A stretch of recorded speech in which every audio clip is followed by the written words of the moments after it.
ಸ್ನೇಹಿತರೆ ನಮಸ್ಕಾರ. ಆರೋಗ್ಯ ಅನನ್ಯ ನಿಧಿ ಈ ಪಾಠದ ಪ್ರಶ್ನೆಗಳಿಗೆ ಉತ್ತರವನ್ನ ಈ ವಿಡಿಯೋದಲ್ಲಿ ನಾವು ತಿಳಿದುಕೊಳ್ಳೋಣ. ಪ್ರಶ್ನೆ: ಚಿತ್ರದಲ್ಲಿ ತೋರಿಸಿರುವ ರೋಗಗಳನ್ನು ಸಾಂಕ್ರಾಮಿಕ ಅಥವಾ ಸಾಂಕ್ರಾಮಿಕವಲ್ಲದ ರೋಗಗಳು ಎಂದು ವರ್ಗೀಕರಿಸಿ ಅಂತ ಹೇಳಿದ್ದಾರೆ. ಸಾಂಕ್ರಾಮಿಕ ಅಂದ್ರೆ ಒಬ್ಬರಿಂದ ಒಬ್ಬರಿಗೆ ಹರಡುವಂತಹ ರೋಗಗಳು, ಸಾಂಕ್ರಾಮಿಕವಲ್ಲದ ಅಂದ್ರೆ ಆ ರೋಗ ಒಬ್ಬರಿಂದ ಇನ್ನೊಬ್ಬರಿಗೆ ಹರಡುವುದಿಲ್ಲ. ಮೊದಲಿಗೆ ಶೀತ ಮತ್ತು ಜ್ವರ ಅಂತ ಹೇಳಿದರೆ ಇದು ಸಾಂಕ್ರಾಮಿಕ ರೋಗ. ಎರಡನೇದು ವಿಷಮ ಶೀತ ಜ್ವರ, ಇದು ಕೂಡ ಸಾಂಕ್ರಾಮಿಕ ರೋಗ. ಮಧುಮೇಹ ಮತ್ತು ಅಸ್ತಮಾ ಇದು ಒಬ್ಬರಿಂದ ಒಬ್ಬರಿಗೆ ಹರಡುವುದಿಲ್ಲ, ಆದ್ದರಿಂದ ಇವೆರಡು ಸಾಂಕ್ರಾಮಿಕವಲ್ಲದ ರೋಗಗಳು. ಚಿಕನ್ ಪಾಕ್ಸ್ ಅಥವಾ ಅಮ್ಮ ಅಂತ ಏನ್ ಕರಿತೇವೆ ಅದು ಕೂಡ ಸಾಂಕ್ರಾಮಿಕ ಕಾಯಿಲೆ ಆಗಿದೆ. ಎರಡನೇ ಪ್ರಶ್ನೆ: ರೋಗಗಳನ್ನು ಸಾಂಕ್ರಾಮಿಕ ಮತ್ತು ಸಾಂಕ್ರಾಮಿಕವಲ್ಲದ ರೋಗಗಳು ಎಂದು ವಿಶಾಲವಾಗಿ ವರ್ಗೀಕರಿಸಬಹುದು. ಕೆಳಗೆ ಕೊಟ್ಟಿರುವ ಆಯ್ಕೆಗಳಿಂದ ಸಾಂಕ್ರಾಮಿಕವಲ್ಲದ ರೋಗಗಳನ್ನು ಗುರುತಿಸಿ ಅಂತ ಹೇಳಿದ್ದಾರೆ. ವಿಷಮ ಶೀತ ಜ್ವರ, ಅಸ್ತಮಾ, ಮಧುಮೇಹ ಮತ್ತು ದಡಾರ. ಇಲ್ಲಿ ಅಸ್ತಮಾ ಮತ್ತು ಮಧುಮೇಹ ಅದು ಸಾಂಕ್ರಾಮಿಕವಲ್ಲದ ರೋಗ, ಆದ್ದರಿಂದ ಕೆಳಗೆ ಕೊಟ್ಟಿರುವಂತಹ ಬಿ ಆಪ್ಷನ್ ಇಲ್ಲಿ ಕರೆಕ್ಟ್ ಆಗಿದೆ. ಪ್ರಶ್ನೆ: ನಿಮ್ಮ ಶಾಲೆಯಲ್ಲಿ ಫ್ಲೂ ವ್ಯಾಪಕವಾಗಿದೆ, ಹಲವಾರು ಸಹಪಾಠಿಗಳು ಗೈರು ಹಾಜರಾಗಿದ್ದರೆ ಇನ್ನೂ ಕೆಲವರು ಕೆಮ್ಮುತ್ತಾ ಸೀನುತ್ತಾ ಶಾಲೆಗೆ ಬರುತ್ತಿದ್ದಾರೆ. ಈ ರೀತಿ ಒಂದು ಸನ್ನಿವೇಶದಲ್ಲಿ ಇಲ್ಲಿ ಎರಡು ಪ್ರಶ್ನೆಯನ್ನ ಕೇಳಿದ್ದಾರೆ. ಮೊದಲನೇದು: ರೋಗ ಮತ್ತಷ್ಟು ಹರಡುವುದನ್ನು ತಡೆಗಟ್ಟಲು ಶಾಲೆಯು ಯಾವ ತಕ್ಷಣದ ಕ್ರಮಗಳನ್ನು ತೆಗೆದುಕೊಳ್ಳಬೇಕು? ಎರಡನೇ ಪ್ರಶ್ನೆ: ನಿಮ್ಮೊಂದಿಗೆ ಬೆಂಚಿನಲ್ಲಿ ಕುಳಿತುಕೊಳ್ಳುವ ನಿಮ್ಮ ಸಹಪಾಠಿಯಲ್ಲಿ ಜ್ವರದ ಲಕ್ಷಣಗಳು ಕಂಡುಬಂದರೆ ಒರಟಾಗಿ ನಡೆದುಕೊಳ್ಳದೆ ಅಥವಾ ನೋಯಿಸದೆ ನೀವು ಹೇಗೆ ಪ್ರತಿಕ್ರಿಯಿಸುವಿರಿ ಅಂತ ಕೇಳಿದ್ದಾರೆ. ಇದಕ್ಕೆ ಉತ್ತರ ಈ ರೀತಿ ಇದೆ. ಮೊದಲಿಗೆ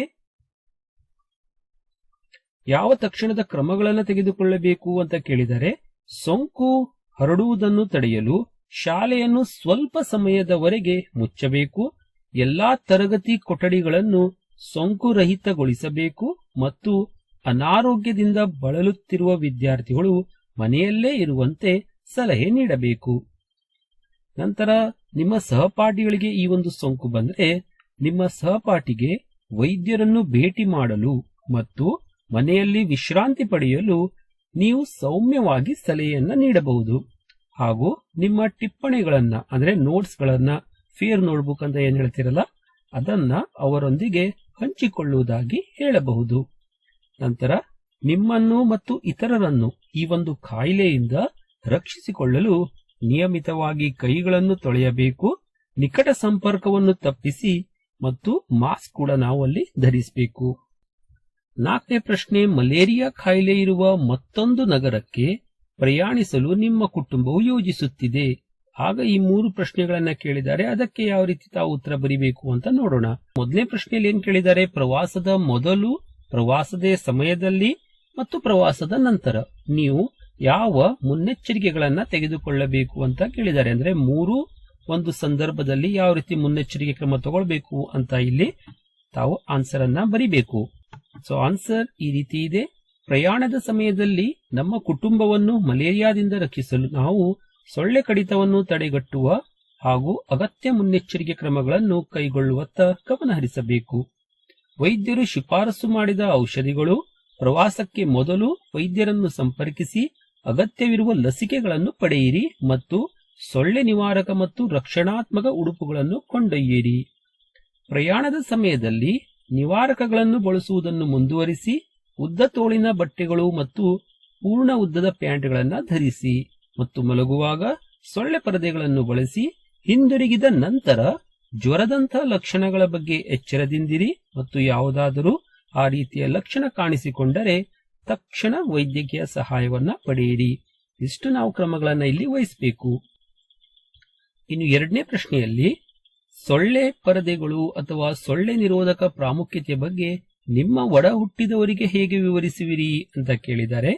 ಸೊ ಉತ್ತರ: ಸೊಳ್ಳೆಗಳು ಮಲೇರಿಯಾವನ್ನು ಹರಡುತ್ತವೆ ಮತ್ತು ಬಲೆಗಳು ಅಥವಾ ನಿವಾರಕಗಳನ್ನ ಬಳಸುವುದರಿಂದ, ಬಲೆಗಳು ಅಂದ್ರೆ ಸೊಳ್ಳೆಯ ಪರದೆಗಳು ಅಥವಾ ನಿವಾರಕಗಳನ್ನು ಬಳಸುವುದರಿಂದ ಸೊಳ್ಳೆಯ ಒಂದು ಕಡಿತವನ್ನು ತಡೆಯಲು ಸಹಾಯ ಮಾಡುತ್ತದೆ ಮತ್ತು ಸೋಂಕಿನ ಅಪಾಯವನ್ನು ಕೂಡ ಕಡಿಮೆ ಮಾಡುತ್ತದೆ ಎಂದು ಸಹೋದರರೊಂದಿಗೆ ನಾವು ಇಂಥ ವಿಷಯಗಳನ್ನು ಹಂಚಿಕೊಳ್ಳುತ್ತೇವೆ ಅಂತ ಬರಿಬೇಕು. ನಂತರ ಮೂರನೇ ಪ್ರಶ್ನೆಯಲ್ಲಿ ಏನ್ ಕೇಳಿದ್ದಾರೆ, ಅಂತಹ ಪ್ರದೇಶಗಳಲ್ಲಿ ಪ್ರಯಾಣಿಕರು ಆರೋಗ್ಯ ಸಲಹೆಗಳನ್ನು ನಿರ್ಲಕ್ಷಿಸಿದರೆ ಏನಾಗಬಹುದು ಅಂತ ಕೇಳಿದ್ದಾರೆ. ಸೊ ಅವಾಗ ಏನಾಗತ್ತಂದ್ರೆ, ಮಲೇರಿಯಾ ಪೀಡಿತ ಪ್ರದೇಶಗಳಲ್ಲಿ ಪ್ರಯಾಣಿಕರು ಆರೋಗ್ಯ ಎಚ್ಚರಿಕೆಗಳನ್ನು ನಿರ್ಲಕ್ಷಿಸಿದರೆ ಅವರು ಮಲೇರಿಯಾ ಸೋಂಕಿನ ಅಪಾಯಕ್ಕೆ ಒಳಗಾಗುತ್ತಾರೆ ಅಥವಾ ಮಲೇರಿಯಾ ರೋಗಕ್ಕೆ ತುತ್ತಾಗುತ್ತಾರೆ ಅಂತ ಕೂಡ ಬರೀಬಹುದು. ಇದು ಗಂಭೀರ ಅನಾರೋಗ್ಯಕ್ಕೆ ಕಾರಣವಾಗುತ್ತದೆ, ಜೊತೆಗೆ ಸಾವಿಗೂ ಕೂಡ ಕಾರಣವಾಗಬಹುದು.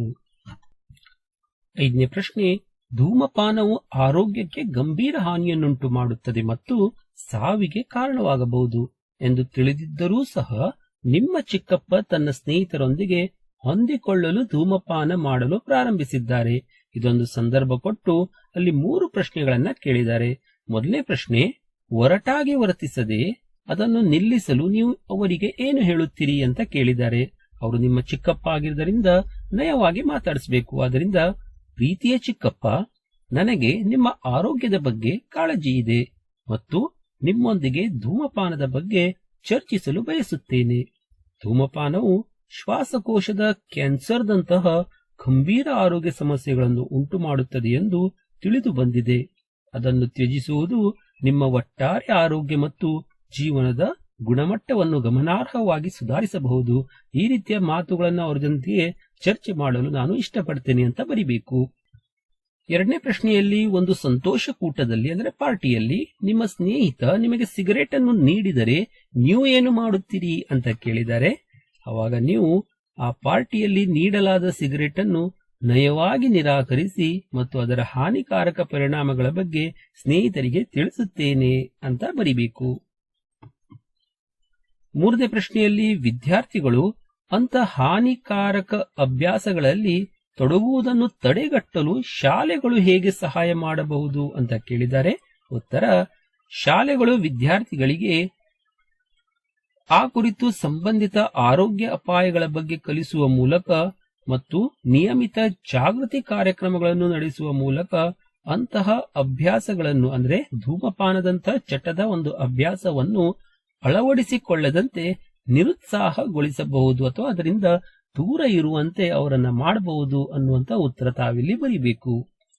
6ನೇ ಪ್ರಶ್ನೆ, ಸಾನಿಯಾ ತನ್ನ ಸ್ನೇಹಿತೆ ವಿನಿತಾಗೆ ಪ್ರತಿಜೈವಿಕಗಳಿಂದ ಯಾವುದೇ ಸೋಂಕನ್ನು ಗುಣಪಡಿಸಬಹುದು, ಆದ್ದರಿಂದ ನಾವು ರೋಗಗಳ ಬಗ್ಗೆ ಚಿಂತಿಸಬೇಕಾಗಿಲ್ಲ ಎಂದು ಹೇಳಿಕೊಂಡಿದ್ದಾಳೆ. ತನ್ನ ಹೇಳಿಕೆ ತಪ್ಪಾಗಿದೆ ಎಂದು ಅರ್ಥ ಮಾಡಿಕೊಳ್ಳಲು ಸಾನಿಯಾಗೆ ಸಹಾಯ ಮಾಡಲು ವಿನಿತಾ ಯಾವ ಪ್ರಶ್ನೆಗಳನ್ನು ಕೇಳಬಹುದು ಅಂತ ಇಲ್ಲಿ ಪ್ರಶ್ನೆ ಕೇಳಿದ್ದಾರೆ. ಮೊದಲಿಗೆ ಸಾನಿಯಾ ಅವರ ಹೇಳಿಕೆ ಏಕೆ ತಪ್ಪಾಗಿದೆ ಅನ್ನೋದನ್ನ ನಾವು ತಿಳ್ಕೊಳ್ಬೇಕು. ಏಕೆಂದರೆ ಪ್ರತಿಜೈವಿಕಗಳು ಬ್ಯಾಕ್ಟೀರಿಯಾದ ಸೋಂಕುಗಳ ವಿರುದ್ಧ ಮಾತ್ರ ಪರಿಣಾಮಕಾರಿ. ಅವು ಜ್ವರ ಅಥವಾ ನೆಗಡಿಯಂತಹ ವೈರಲ್ ಕಾಯಿಲೆಗಳನ್ನು ಗುಣಪಡಿಸುವುದಿಲ್ಲ. ಅನಗತ್ಯವಾಗಿ ಅಥವಾ ತಪ್ಪಾಗಿ ಪ್ರತಿಜೈವಿಕಗಳನ್ನು ಬಳಸುವುದರಿಂದ ಪ್ರತಿಜೈವಿಕ ನಿರೋಧಕತೆ ಉಂಟಾಗುತ್ತದೆ. ಭವಿಷ್ಯದಲ್ಲಿ ಅವುಗಳ ಪರಿಣಾಮಕಾರಿತ್ವ ಕಡಿಮೆಯಾಗಬಹುದು. ಕೆಲವು ರೋಗಗಳು ಶಿಲೀಂಧ್ರಗಳು, ಪ್ರೋಟೋಜೋವಾ ಮತ್ತು ವೈರಸ್ಗಳಿಂದ ಉಂಟಾಗುತ್ತವೆ ಮತ್ತು ಪ್ರತಿಯೊಂದಕ್ಕೂ ವಿಭಿನ್ನ ರೀತಿಯ ಚಿಕಿತ್ಸೆಯ ಅಗತ್ಯವಿರುತ್ತದೆ. ಆದ್ದರಿಂದ ಪ್ರತಿ ಬಾರಿಯೂ ನಾವು ಪ್ರತಿಜೈವಿಕಗಳನ್ನು ಬಳಸುವುದರಿಂದ ರೋಗವಾಸಿಯಾಗುವುದಿಲ್ಲ. ವಿನಿತಾ ಸಾನಿಯಾಗೆ ಹೀಗೆ ಹೇಳುವ ಮೂಲಕ ಅವಳು ಪ್ರತಿಕ್ರಿಯಿಸಬಹುದು, ಜ್ವರ ಅಥವಾ ದಡಾರದಂತಹ ವೈರಲ್ ಸೋಂಕುಗಳ ಮೇಲೆ ಪ್ರತಿಜೈವಿಕಗಳು ಕಾರ್ಯನಿರ್ವಹಿಸುವುದಿಲ್ಲ ಎಂದು ನಿಮಗೆ ತಿಳಿದಿದೆ ಅನ್ನುವಂಥ ಪ್ರಶ್ನೆಯನ್ನು ಆಕೆಗೆ ಕೇಳಬಹುದು. ಅವು ಬ್ಯಾಕ್ಟೀರಿಯಾದ ಸೋಂಕುಗಳಲ್ಲಿ ಮಾತ್ರ ಸಹಾಯ ಮಾಡುತ್ತವೆ. ನಾವು ಅವುಗಳನ್ನು ತೆಗೆದುಕೊಂಡರೆ ಅವು ಅಗತ್ಯವಿಲ್ಲದಿದ್ದರೂ ನಮಗೆ ನಿಜವಾಗಿ ಅಗತ್ಯವಿರುವಾಗ ಅವು ಸರಿಯಾಗಿ ಕೆಲಸ ಮಾಡದಿರಬಹುದು. ಅದಕ್ಕಾಗಿ ವೈದ್ಯರು ಅವುಗಳನ್ನು ಬಹಳ ಎಚ್ಚರಿಕೆಯಿಂದ ಶಿಫಾರಸು ಮಾಡುತ್ತಾರೆ ಎನ್ನುವಂತಹ ತಿಳುವಳಿಕೆಯ ಮಾತುಗಳನ್ನು ಅವಳಿಗೆ ಹೇಳ್ತಾಳೆ. 7ನೇ ಪ್ರಶ್ನೆಯಲ್ಲಿ ಜನವರಿಯಿಂದ ಡಿಸೆಂಬರ್ ವರೆಗೆ ಒಂದು ವರ್ಷದ ಡೆಂಗು ಪ್ರಕರಣಗಳ ಸಂಖ್ಯೆಯನ್ನ ಕೊಟ್ಟಿದ್ದಾರೆ. ತಾವಿಲ್ಲಿ ನೋಡಬಹುದು, ಜನವರಿಯಲ್ಲಿ 10, ಫೆಬ್ರವರಿಯಲ್ಲಿ 12, ಈ ರೀತಿ ಡಿಸೆಂಬರ್ವರೆಗೆ ಕೊಟ್ಟಿದ್ದಾರೆ. ಇದನ್ನ ಮೊದಲು ನಾವು ಏನ್ ಮಾಡಬೇಕಂದ್ರೆ y ಅಕ್ಷ ಮತ್ತೆ x ಅಕ್ಷದ ಮೇಲೆ ಗ್ರಾಫ್ನ ಒಂದು ಬಾರ್ ಗ್ರಾಫ್ ಅನ್ನ ತೋರಿಸುವ ಮೂಲಕ ಅಥವಾ ಅದನ್ನ ಸ್ತಂಭಾಲೇಖ ನಕ್ಷೆ ಅಂತ ಹೇಳ್ತೇವೆ, ಅದನ್ನ ಇಲ್ಲಿ ರಚಿಸಬೇಕು. ಸೊ ಇಲ್ಲಿ ತಾವು ನೋಡ್ತಾ ಇದ್ದೀರಿ ಸ್ತಂಭಾಲೇಖ. ಇಲ್ಲಿ ತಿಂಗಳುಗಳನ್ನ ತಗೊಳ್ಬೇಕಾಗತ್ತೆ. ನಂತರ y ಒಂದು ಅಕ್ಷದಲ್ಲಿ ತಾವು ಆ ಒಂದು ಡೆಂಗು ರೋಗಿಗಳ ಸಂಖ್ಯೆಯನ್ನು ತಗೊಳ್ಬೇಕು. ಜನವರಿಯಲ್ಲಿ 10 ಕೊಟ್ಟಿದ್ದಾರೆ, ಇಲ್ಲಿಯವರೆಗೆ ಬಾರ್ ಗ್ರಾಫ್ ತೋರಿಸುವಂತದ್ದು. ಅದೇ ರೀತಿ ಫೆಬ್ರವರಿ, ಮಾರ್ಚ್ ಈ ರೀತಿ ತಾವು ಬಾರ್ ಗ್ರಾಫ್ ಅನ್ನ ಇಲ್ಲಿ ಬಿಡಿಸಬೇಕಾಗತ್ತೆ. ಜೊತೆಗೆ ಮತ್ತೆ ಇಲ್ಲಿ 4 ಪ್ರಶ್ನೆಗಳನ್ನ ಕೇಳಿದ್ದಾರೆ. ಯಾವ 3 ತಿಂಗಳುಗಳಲ್ಲಿ ಡೆಂಗು ಪ್ರಕರಣ ಅಧಿಕವಾಗಿದೆ ಅಂತ ಕೇಳಿದ್ದಾರೆ. ತಾವಿಲ್ಲಿ ನೋಡಬಹುದು, ಜುಲೈದಲ್ಲಿ 65, ಆಗಸ್ಟ್ ಅಲ್ಲಿ 65, ಸೆಪ್ಟೆಂಬರ್ದಲ್ಲೂ ಕೂಡ 65 ಡೆಂಗು ಪ್ರಕರಣಗಳ ಸಂಖ್ಯೆ ಇದೆ. ಇವು ಗರಿಷ್ಠವಾಗಿದೆ. ಎರಡನೇ ಪ್ರಶ್ನೆಯಲ್ಲಿ ಯಾವ ತಿಂಗಳುಗಳಲ್ಲಿ ಪ್ರಕರಣಗಳ ಸಂಖ್ಯೆ ಕಡಿಮೆ ಇದೆ ಅಂತ ಕೇಳಿದ್ದಾರೆ. ತಾವಿಲ್ಲಿ ನೋಡಬಹುದು, ಜನವರಿಯಲ್ಲಿ ಅತಿ ಕಡಿಮೆ ಪ್ರಕರಣಗಳ ಸಂಖ್ಯೆ ಇದೆ. ನಂತರ 3ನೇ ಮತ್ತು 4ನೇ ಪ್ರಶ್ನೆಯಲ್ಲಿ ಏನಿದೆ ನೋಡೋಣ. 3ನೇ ಪ್ರಶ್ನೆಯಲ್ಲಿ ಡೆಂಗು ಪ್ರಕರಣಗಳು ಗರಿಷ್ಠವಾಗಿರುವ ತಿಂಗಳುಗಳಲ್ಲಿ ಯಾವ ನೈಸರ್ಗಿಕ ಅಥವಾ ಪರಿಸರ ಅಂಶಗಳು ಡೆಂಗು ಪ್ರಕರಣಕ್ಕೆ ಅಥವಾ ಪ್ರಕರಣಗಳ ಹೆಚ್ಚಳಕ್ಕೆ ಕಾರಣವಾಗಿದೆ ಅಂತ ಕೇಳಿದ್ದಾರೆ. 4ನೇ ಪ್ರಶ್ನೆಯಲ್ಲಿ ಡೆಂಗು ಪ್ರಕರಣಗಳು ಗರಿಷ್ಠವಾಗಿರುವ ತಿಂಗಳುಗಳಲ್ಲಿ ಡೆಂಗ್ಯೂ ಹರಡುವಿಕೆಯನ್ನ ಕಡಿಮೆ ಮಾಡಲು ಗರಿಷ್ಠ ಹಂತದ ಕಾಲೋಚಿತ ಅವಧಿಗಿಂತ ಮುಂಚಿತವಾಗಿ ಸಮುದಾಯ ಅಥವಾ ಸರ್ಕಾರ ತೆಗೆದುಕೊಳ್ಳುವ ಕೆಲವು ಮುನ್ನೆಚ್ಚರಿಕೆ ಕ್ರಮಗಳನ್ನು ಸೂಚಿಸಿ ಅಂತ ಹೇಳಿದ್ದಾರೆ. ಈ 2 ಪ್ರಶ್ನೆಗಳಿಗೆ ಏನು ಉತ್ತರ ಬರೀಬೇಕು ಅನ್ನೋದನ್ನ ತಿಳಿಸ್ಕೊಡ್ತೇನೆ.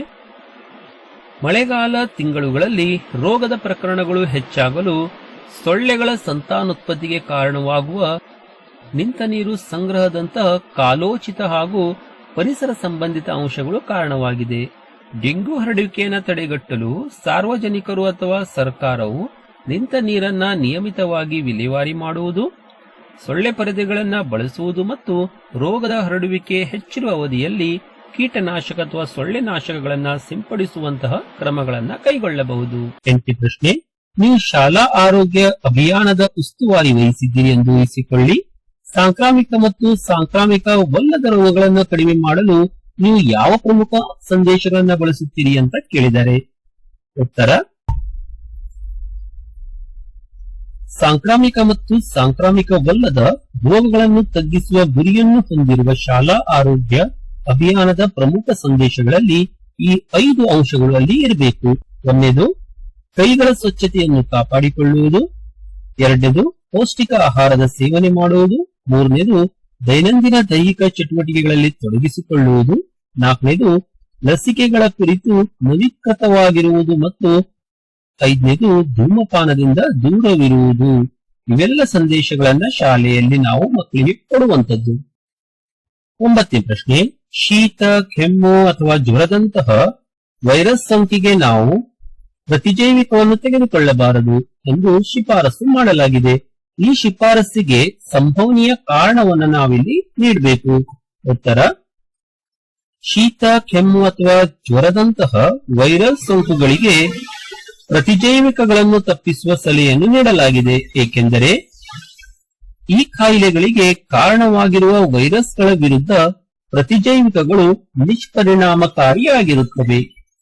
ಪ್ರಶ್ನೆ, ಸೋಂಕಿತ ವ್ಯಕ್ತಿಯ ಮಲದಿಂದ ಕುಡಿಯುವ ನೀರು ಕಲುಷಿತಗೊಂಡರೆ ಈ ಕೆಳಗಿನಲ್ಲಿ ಯಾವ ರೋಗಗಳು ಹರಡಬಹುದು ಅಂತ ಕೇಳಿದ್ದಾರೆ. ಅಂತಹ ನೀರಿನಿಂದ ಹೆಪಟೈಟಿಸ್ ಎ, ಪೋಲಿಯೋ ಜ್ವರ ಮತ್ತು ಕಾಲರಾ ರೋಗವು ಹರಡುತ್ತದೆ. ಇನ್ನು ಕೊನೆಯ ಪ್ರಶ್ನೆ 11ನೇದು, ನಮ್ಮ ದೇಹವು ಮೊದಲ ಬಾರಿಗೆ ರೋಗಕಾರಕವನ್ನು ಎದುರಿಸಿದಾಗ ರೋಗ ನಿರೋಧಕ ಪ್ರತಿಕ್ರಿಯೆಯು ಸಾಮಾನ್ಯವಾಗಿ ಕಡಿಮೆ ಇರುತ್ತದೆ. ಆದರೆ ಮತ್ತೆ ಅದೇ ರೋಗಕಾರಕ ತೆಗೆದುಕೊಂಡಾಗ ದೇಹದ ರೋಗ ನಿರೋಧಕ ಪ್ರತಿಕ್ರಿಯೆಯು ಮೊದಲ ಬಾರಿಗೆ ಹೋಲಿಸಿದರೆ ಬಹಳ ಹೆಚ್ಚಾಗಿರುತ್ತದೆ. ಇದೇಕೆ ಹೀಗೆ ಅಂತ ಕೇಳಿದ್ದಾರೆ. ಅಂದ್ರೆ ಮೊದಲ ಬಾರಿ ರೋಗಕಾರಕವನ್ನು ಎದುರಿಸುವಾಗ ರೋಗ ನಿರೋಧಕ ಏನಿದೆಯಲ್ಲ ಅದು ನಿಧಾನವಾಗಿ ಕೆಲಸ ಮಾಡ್ತದೆ, ನಂತರದಲ್ಲಿ ಅದು ವೇಗವಾಗಿ ಕೆಲಸ ಮಾಡ್ತದೆ. ಏಕೆ ಅಂತ ಕೇಳಿದ್ದಾರೆ. ಉತ್ತರ ಈ ರೀತಿ ಇದೆ. ನಮ್ಮ ದೇಹವು ಮೊದಲ ಬಾರಿಗೆ ರೋಗಕಾರಕವನ್ನು ವೈರಸ್ನಿಂದ ಅಥವಾ ಬ್ಯಾಕ್ಟೀರಿಯಾದಿಂದ ಬಂದಿರಬಹುದು. ಅದನ್ನ ಎದುರಿಸುವಾಗ ಪ್ರತಿರಕ್ಷಣಾ ವ್ಯವಸ್ಥೆ ಈ ಕೆಳಗಿನವುಗಳನ್ನ ಮಾಡಲಿಕ್ಕೆ ಸಮಯವನ್ನ ತೆಗೆದುಕೊಳ್ಳುತ್ತದೆ. ಮೊದಲನೇದು, ವಿದೇಶಿ ಸೂಕ್ಷ್ಮ ಜೀವಿಯನ್ನ ಗುರುತಿಸಲು, ಅಂದ್ರೆ ರೋಗಕಾರಕ ಸೂಕ್ಷ್ಮ ಜೀವಿಯನ್ನ ಗುರುತಿಸಲು, ಸರಿಯಾದ ಪ್ರತಿಕಾಯಗಳನ್ನು ಉತ್ಪಾದಿಸಲು, ರೋಗಕಾರಕವನ್ನು ನೆನಪಿಸಿಕೊಳ್ಳುವ ಮೆಮೊರಿ ಕೋಶಗಳನ್ನು ಅಭಿವೃದ್ಧಿಪಡಿಸಲು, ಇವುಗಳಿಗೆಲ್ಲ ನಮ್ಮ ರೋಗ ನಿರೋಧಕ ಶಕ್ತಿ ಹೆಚ್ಚು ಸಮಯವನ್ನು ತೆಗೆದುಕೊಳ್ಳುತ್ತದೆ. ಈ ಆರಂಭಿಕ ಪ್ರತಿಕ್ರಿಯೆಯನ್ನು ಪ್ರಾಥಮಿಕ ಪ್ರತಿರಕ್ಷಣಾ ಪ್ರತಿಕ್ರಿಯೆ ಅಂತ ಕೂಡ ಕರಿತೇವೆ ಮತ್ತು ಇದು ನಿಧಾನವಾಗಿ ಮತ್ತು ತುಲನಾತ್ಮಕವಾಗಿ ದುರ್ಬಲವಾಗಿರುತ್ತದೆ. ಅದೇ ರೋಗಕಾರಕವು ಮತ್ತೆ ದೇಹವನ್ನು ಪ್ರವೇಶಿಸಿದರೆ ಮೆಮೊರಿ ಬಿ ಕೋಶಗಳು ತ್ವರಿತವಾಗಿ ಸೂಕ್ತವಾದ ಪ್ರತಿಕಾಯಗಳನ್ನು ಉತ್ಪಾದಿಸುತ್ತವೆ. ಮೆಮೊರಿ ಟಿ ಕೋಶಗಳು ಸೋಂಕಿತ ಕೋಶಗಳನ್ನು ಹೆಚ್ಚು ವೇಗವಾಗಿ ನಾಶ ಮಾಡಲು ಸಹಾಯ ಮಾಡುತ್ತದೆ. ಇದನ್ನ ದ್ವಿತೀಯ ರೋಗ ನಿರೋಧಕ ಪ್ರತಿಕ್ರಿಯೆ ಅಂತ ಕರಿತೇವೆ. ಇದು ಹೆಚ್ಚು ವೇಗವಾಗಿರುತ್ತದೆ, ಬಲವಾಗಿರುತ್ತದೆ ಮತ್ತು ಹೆಚ್ಚು ಪರಿಣಾಮಕಾರಿಯಾಗಿದೆ. ಸ್ನೇಹಿತರೆ, ಇದಿಷ್ಟು ಈ ಒಂದು ಪಾಠದ ಅಭ್ಯಾಸದಲ್ಲಿ ಕೊಟ್ಟಿರುವಂತಹ ಪ್ರಶ್ನೆಗಳ ಉತ್ತರದ ವಿವರಣೆ. ಇನ್ನೂ ಯಾವುದಾದ್ರೂ ಪ್ರಶ್ನೆ ಇದ್ರೆ ಅದನ್ನ ಕಮೆಂಟ್ ಬಾಕ್ಸ್ ಅಲ್ಲಿ ಹಾಕಿ, ಅದಕ್ಕೆ ಉತ್ತರವನ್ನ ಕೊಡ್ತೇನೆ ಅಂತ ಹೇಳ್ತಾ, ಈ ವಿಡಿಯೋ ಇಷ್ಟ ಆದರೆ ಲೈಕ್ ಮಾಡಿ, ಸ್ನೇಹಿತರೊಂದಿಗೆ ಹಂಚಿಕೊಳ್ಳಿ. ಮತ್ತೆ ಎಲ್ಲಾ ಪಾಠದ ಪ್ರಶ್ನೋತ್ತರಗಳಿಗಾಗಿ ಚಾನೆಲ್ ಸಬ್ಸ್ಕ್ರೈಬ್ ಮಾಡ್ರಿ. ಅಲ್ಲಿ ಪ್ಲೇ ಲಿಸ್ಟ್ ಅಲ್ಲಿ ತಾವು ಎಲ್ಲಾ ವಿಡಿಯೋವನ್ನ ನೋಡಬಹುದು. ಧನ್ಯವಾದಗಳು.